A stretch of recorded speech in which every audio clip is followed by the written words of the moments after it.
lot to me. Unchawanga ndieteka mungua. Katimpa malavu. Pento nange kuwa malafu. Tukole chovu. Echo mukwano mukwafu. Sulayo. Chaka sisina kalavu. Tukajemwe mijafu. Sanusiri watugirira. Abatesi balavu. Masanuke nga banafu. Nazima byekola byoka. Automatically ebintu byekola byoka. Ebyalavu byekola byoka. Biologically nazima byekola byoka. Mathematically, oh baby, emitima gajatonderwa. Okwagalana ebintu byekola byoka. Oh baby, abantu nga batonderwa. Okwagalana lavu yekola yoka. Mazima byekola byoka. Automatically ebintu byekola byoka. Scientifically ebyalavu byekola byoka. Biologically mazima byekola byoka. Of course so atuyingire top 10 show. Omukulu omulagira Ssuuna atukwaniriza tata. Eno gye bayise Metro. Akayimba ako byekola byokka kasooke nkaweerezeeko abakyala abali self motivated. Ebintu bya byekola byokka. Kankaweerezeeko omukyala Teddy Bujingo. Ebintu bye byekola byokka. Gwolese sasage mu ggwanga Uganda. Abakyala asase olunaku lw'ekyo bagenda kumba bulambalamba paka wa speaker olw'okuba ekikulukuto. Naye masa olujja kwatogera ku kikulukuto. Mbeera mpola kimanyi omukulu olunaku lwajjo yayisiza statement ebanga yeetonda. So omulangira Ssuuna nsaba obuuze kubatuuliriza mwenna bannayuganda n'emikwano gyaffe abatali bannayuganda naye nga mbeera mu Uganda. Tubalamusiza nnyo abaami n'abakyala mwe bali kwekumira ku kusanyira ekibuga Metro FM, best of the best and better than the rest, nobody test. Radio yaffe, radio y'abavubuka, radio y'abayimbi, radio yokka gye mpuliriza ng'ekuba music wa Uganda yekka. Ekitiibwa Metro yakyesigaliza. Tusaba Mukama agyongere amaanyi. So omulangira since the very first time olabise ku sheno njagala otegeera omulangira Ssuuna description. Omulangira Ssuuna yaani muyimbi, audio producer, kuba oli versatile ebintu bingi byokola. Kizibu okuwa omuntu description eyiyo. So omulangira Ssuuna mumpimpi akuwuliriza yaliwa. Nfunze omulangira Ssuuna erinnya lyange getwandigambye erinnya ezzaalirano Ssuuna Emmanuel. Naye nga amanya ga stage nze OS Ssuuna ekifuuzisa erinnya eryo okuba nti fan base yaffe nga zimu nti mulimu n'abantu abakalubirizibwa okugeriga ekigambo omulangira. So erinnya netulifula OS Ssuuna. O etegeeza omulangira, S ye Ssuuna. Nze nayagala nnyo okubeera nga amanya gange nga genkozesa mu kuyimba ne ngakyusamu katono nnyo okubeera nga gasigala ngange. Njagala nnyo ekyaffe ekyawano Uganda. Saagala nnyo okwetuuma amannya gesitegeera. Oyinza okwetuuma amannya g'omuzimu gw'e China. So omulangira Ssuuna musically oyingiranga producer wayingiranga ki Ssuuna? Kati briefly kati nyo tuyingire ku lunaku lwali ludisiya project yetu. Nayingiranga muyimbi era naye kati nga bw'omanyi omukazi asobola okujja waka ng'omuleese ku nsonga za birala n'omwekanga omulabyemu ekintu ekirala. So okuyimba nkutwalanga bula nti nawasa omukazi nga najjirako ebintu bingi. Okuyimba kwanfuula producer, okuyimba ne kunfuula songwriter, okuyimba ne kunfuula instrumentalist, ate okuyimba ne kunfuula mentor okuyimba era mwennyini kubanga mentorinze y'abantu bensobodde, nurturinze y'abantu bensobodde. So music empadde ekyambalo ekimpeesa ekitiibwa mu ngeri mubendala. Ssuuna waawonye nnyo omwana kubuuza akabuuzo. Omulangira Ssuuna avaayoko erinnya nga tukumanyi nga Abdul Shakur, erinnya ly'Ekiwarabu.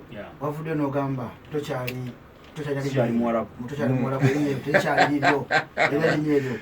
Waliwo omuntu eyagezaako okwaliza okukola ekintu ekyo.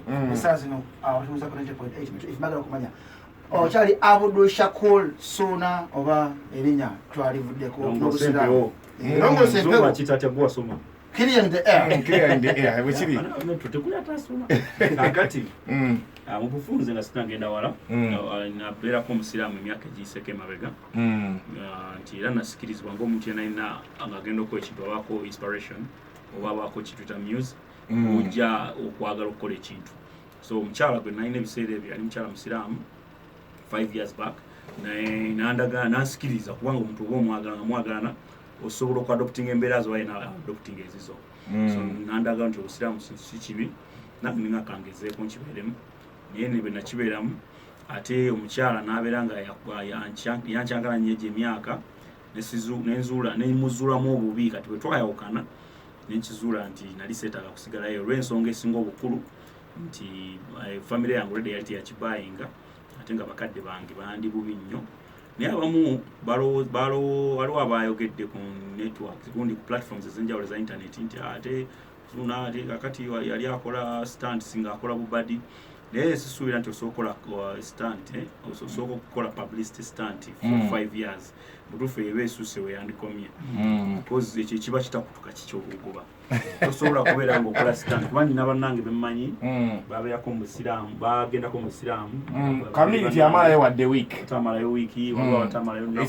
ekyali esegukwawo so kati toyinza kuyita kintu kyange kya 5 years nokiyita stunt nga n'ennyimba naziyimba kweziri ku mitimbagano ez'obusiraamu in fact gwamwalina okuluyimba lw'obusiraamu olusinga okubibwa mu bisaa by'ekisiibo nga lukuŋŋaanya abasiraamu so kati mbadde nsaba baganda bange abasiraamu bale saala kintu bakiteekemu feeling lumu nali kumpeewo omuntu omu naŋŋamba omuzanyira ku busiraamu obusiraamu si kiddukiro ky'aboonoonyi newunya oba yebukyanga bawotayinoonangako ozana okwewunyanga nawe yakyogera yenyini yali mukukola byabwonoonyi so mu bufunze abasiraamu badde saala bakitwale bubi kubanga mu nsi muno omuntu ayina choice ku byalina okukola ate ffenna tetumanyi kituufu mwana katonda yakyesigaliza omuntu yekayeka maybe bw'abanga kituufu bw'ofa osisinkana katonda omanyi amazima naye nga ffenna tuli wano tuli green about what is next sibe kiri so abasiraamu munsonyiwe kyonna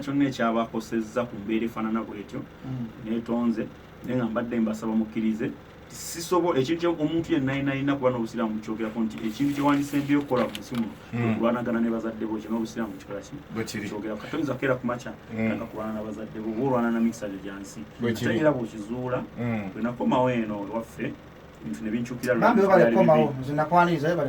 kale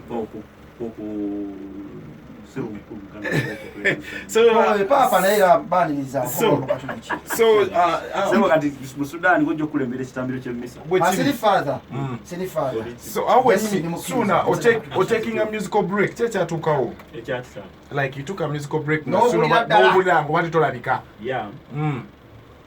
bw'otunula emyaka 5 emabega ngeri yabwe nkunyonyodde ebintu ebyo era byali ku nsonga efaanana bwetyo nti kyova olaba nabaddeko ewantu ewamu nenjogera ku platform emu eya media nengamba abantu nti bannange oli yadda ngamba suuna batugamba tokola bivulu tokola bijini oyo ina sente sente ozijjawa batugamba olina abakazi abalina sente abakuwa sente naye bagamba bannange omuntu atayagala mukazi alina sente awanika omukono kuba kakati yadda omuntu atayagala mukazi alina sente yani kubanga kati ensi ennaku zino nga bw'ogira betambula si yakuyiiya ndigoba ova erina okwata omukazi atalina sente ebino binatuukako 5 years back nagwa ku mukazi nga talina sente kitegeeza omuntu atalina sente ebiseera ebisinga si buli omu wabula ebiseera ebisinga aba tamanyi na bwongo buzinoonya tabulina kati gwe bwemubeera awo temupulani nga kati omukyala gwe nalina yali talina bwongo bunoonyaki nembeera sitaaka nankuumira mu kintu nembeera nenzira mu busiraamu nenzira mbiro mbiri kati career yange nabeera nga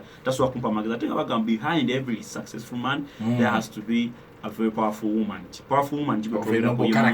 yes omuntu alowooza super ng'alowooza naga nti mwami wange katukola bwoti kati omukyala gwe nnina ngatedde yakwakoze ku kingo omukyala gwe nnina alowooza era akulembeza omulimu gwange era ampa amagezi ku mulimu gwange era in fact mukyala wange namutuma na mafia kuba mutuufu ebintu byakola ndaba bya kimafiya byenyini kubanga omuziki gwetaaga kimafiya so abadde agamba Suna nti alipira abakazi abalina sente kakati gweoyagala omukazi gwove waka nga buli kaseera akusaba ez'akameeza okisegedde njagala nange omukazi nga lwemba siina za waleti kandi mukasaba z'akameeza nange njagala nteekemuko ku waleti ngende kuba bwe nzifuna nzikomyawo kitegeere waka netweyagala so abasajja tubeemu toyinza kuleka mukazi alina ssente kuba bw'aba alina ssente aba amanyi we bazikola ajja kuwa n'amagezi Suna katukole bwe tukomewo Suna alina emboozi nnyingi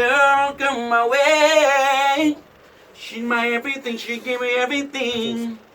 Metro best of the best and better than rest sabula sulayo malaika ono mwana temumu kwana we gonna love ya. Listen, jikwate ko jikone ko laba Miguel take a pose ebyange byebyo jikwate ko jikone ko Metro to take a pose ebyange byebyo nino mwana musimu temya banana. She is sweet like sweet banana. I am an expensive motion and Gabbana. Style and fashion ya kila Rihanna. Smaller, small skirt sim Gabbana. Oh, me love Gabbana, eh. Everything nice, everything nice. Yes. Umulangira. Tuko myo. Yeah man. Akayimba kano. Rhythm eno. Mpulira ng'etali ya Kampala. Wajjo otyo kubango kitulamu. Rhythm eyo. Bajita Reggae Fest Rhythm yakolebwa producer bamuyita Fras, DJ Fras, musajja mu Jamaica. Banna Kampala banna Uganda tino basomesa ekintu kimu. Kati ekintu ng'ekyo banna Uganda bwe nakikola batwala mu Simaina ko. Kati katwala mu kisago n'okusomesa banna Uganda. Just the way you are. Mwina okusomesa. Olaba walo Jamaica bayinde ekintu kyo bakita rhythm. Nano tuli batusobodde kufuna style ya kwa Uganda. Copycat rhythm era bakazi bagikubye. Era nenga ne ya Jamaica. Tuli batufunye wano olaba tuli batufunye wano style ya Africa kuba Uganda tulina music style ya.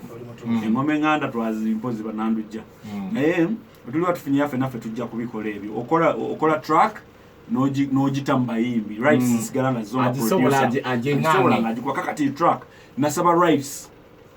Era ayagala obukakafu n'obulagani nasaba rights so mbulina nasaba rights okuva DJ Fras era nampa conditions ze nti olimba bomalo dukola video maji shootinga nze mbifuna ne mbiteka ku YouTube yange nga bitako caveat katosobola kola ki nze basifunamu royalties ezo sizifunamu ye azifuna sente zonna zigenda wani views zonna ze wala bakulimba zigenda woli kyemfunamu just nti olimba naluyimbye limba it was a very nice yes so abantu temulowooza nti omuntu okoppa kwe kusinga nayimba lyo limba just the way you are girl nandi badde kyenkopye naye no track no Terrace Rail naye si yenge yayimba olimba era sula kakati yako nawo waliwo era aine simu gendo seko think twice rhythm buli muntu ali mu track mulimu banji badimeja bani bona waliwo ne cold heart rhythm cold heart rhythm so bana Uganda tumuka ntino rhythm zineno bane scene copycat rhythm yaji copy no it's a rhythm eba open ajisobola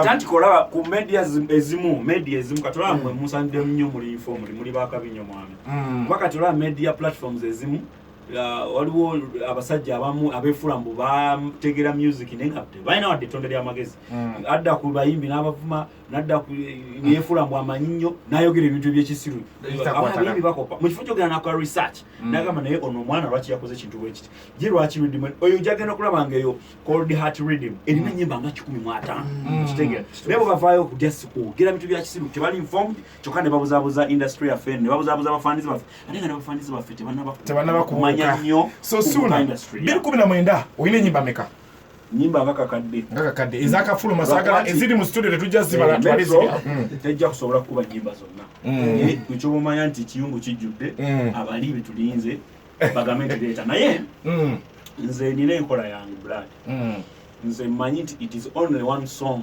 that makes a statement era nze sikiririza nze nganze na kudata yakola statement yeah man and a lot of our songs is following now the sikiririza muyimi nze ngasuna these are my words nganze this is my thinking sikiriza muyimbi afulumya nyimba kumu empika yenako zino yes kyekifudde music wa Uganda bubble gum nashobola abafans babirawo ne babuza ne bana music wedanga tashaliwe naku zino because music tetukyamwa time tulina omuliro mungi kati nze ekyo nakigobe wange bwakesonyewa nze nkuba oluyimba lumu oba lweruge bwe lutahiti siruvaako nga simaze kulaba ndi lutuuse we lulina okukola kutuuka kubanga nkute sente institute mu studio kute video ngenze wagundi agikoze ya bay wa SPK taddemu milioni zange 8 oba 10 ntandise okupromotinga media bikibe na buli wangu abo bimanyi byonna bitambula wiki emu luganye nga nduvako nga nyolo ne milioni 2 zigenze nga nzivako just obotegera musical career which is your biggest collab jolina bwe kyotandika kuyimba biggest collabo je nina yalina kudata nakuamini na kudata mutima goyeyo kwejosula Mugenzi Radio Mungu amumuze mirembe twakula naye ne Wizo limbo lwaki nugamba nti really big because lwali awards 27 era akolege nzenjine waka bagambe go producer zina producinga nendo co-writing ne Good Life na master yana kumasa bichukutana ne videos na editing nanze nabikola so nze my side ine nyimba nga nzija nyizo kuba sijaga mwandu linali moto kuba omuntu tategeera nakama masita kankolera mama sita kali kamanyi nyonyonyo kuva ku mama sita nenyimbe senja ozojja okola last year waina collab ya Lutalo okwata kanute ne Lutalo okuvada tuli ba mikwano nenga bamanyi emirimu gino kituba banenseno buli omuntu agenda mu channels nenga Lutalo tuvudde walanga buli mufani wamunne era ne buli musange wali bojja nombuza ja kugamba ekibuzo kyekimu understand lwaki because abantu abalina true talent bakwatagana kati twesanga nze ne Lutalo tulina engeri tukwataganamu nenga magic nabeerawo ekirowoozo nze nakireeta of course nze namugamba Lutalo olabye mugana ngutu abantu tubawaayo ku melody yange neyo tuzigatta olabye nagamba that is a very good idea tukole yankalubiriza ntukola suna embeera wano ngakota tugende ku luyimba olupya lwonyiro premieringa embeera yogamba nti omuyimbi yagwa e Uganda wabagamba omuyimbi yagwa nti Suna yagwa baba bategeeza ki kati bannayuganda bo babategeeza bannayuganda bo babategeeza nti omuyimbi waba yagwa abeera takya maybe ndoza batakyafulumya music omuyimbi yagwa maybe abatakyagenda mu shows kola bivulu n'ebikiro bannayuganda kambabulira ekintu kimu omuyimbi agwa afudde kisooka ekyokubiri bannayuganda bennyininyini be basuula abayimbi baabwe ku mutima bannayuganda bafanizi baffe bamalaaya mu music bamalaaya nnyo balipiraaliwo bagenda n'aliwo nti kati gundi yaliko fresh kid nti Kamilo ne bamuvaako Suna ne bamuvaako gundi ne bamuvaako bonna ne bagenda kwoyo abasajja e Bulaaya bakula ne fan base yaabwe Donny Williams saawa zinakola show mu kisaawe ewaabwe nejjuza nga amaze emyaka 2 nga tafulumyayo wadde oluyimba nejjuza nga ya pay naye wano bannayuganda bombo bwoba tolina luyimba lukuba saawe ate nekiraka nsomesera zimana enjala nnyo okusomesa bannayuganda bayige muwagira abayimbi ebintu ebiri relevant ebikola statement ebikola amakulu mugira okuwagira abayimbi nga very nebintu bitategeka bitazimba kuwanga nekirala mulekerawo okulowooza nti omuyimbi alina kujjanga ku mpewo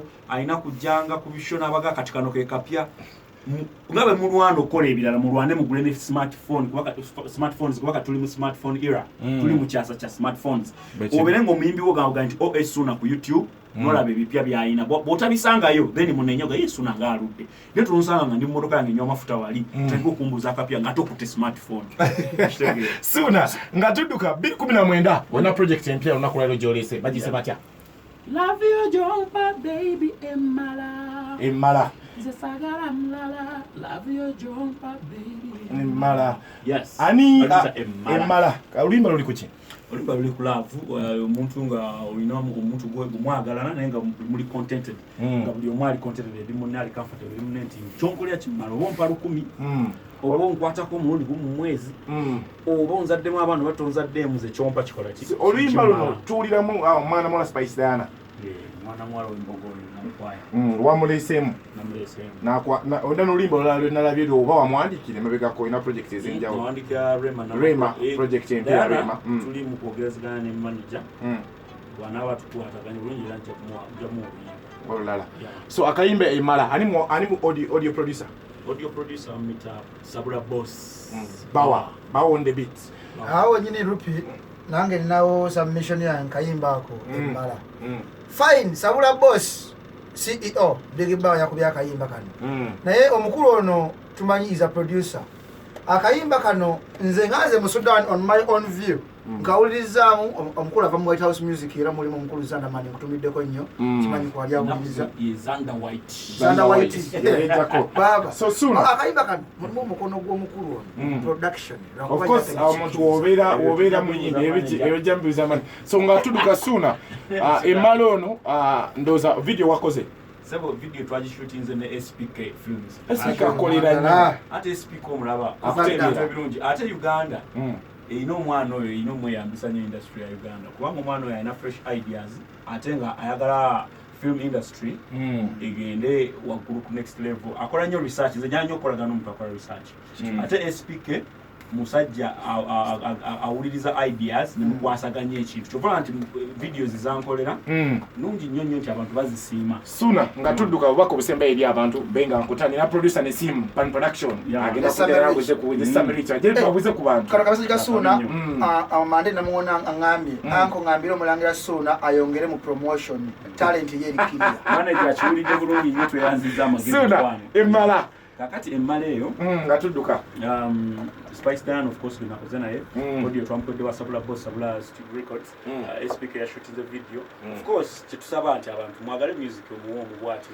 mwagire radio zikube namwe mtubeyanza nnyo Suna oludde okola concert anti kakati olaba blood mbadde musically down for 5 years sigenda kutwala ba fans bange for granted okuba nkubira kayimba kamubiri mbukole concert nze sina njala ya concert sinonya mmere ya leero nabula aba artist akomola nakula kayimba kamubiri nze ngenda kola ekintu grand nsabo tumire abantu babiri basatu nkute abakuberedde osofa mafia ntumira ba fans bange bonna ani kimanyi kuwolera fan nyo staunch fan wa White House music buli fan wa White House music buli ne buli fan yenna yagaliza Ugandan music ogena maso na buli muyimbi yenna ali ku Metro FM omuyimbi by the way sagala kukozesa kigambo muyimbi okukulu n'omuto fena abantu tuli bakutoza kujja omusajja alina bile kunoga nti muyimbi muto I just omuntu abera fresh talent oba omuntu abera just upcoming artist yes kakati tumira bonna abayimbi naye nze nsaba nti abayimbi tubeere n'ekintu kimu bakita solidarity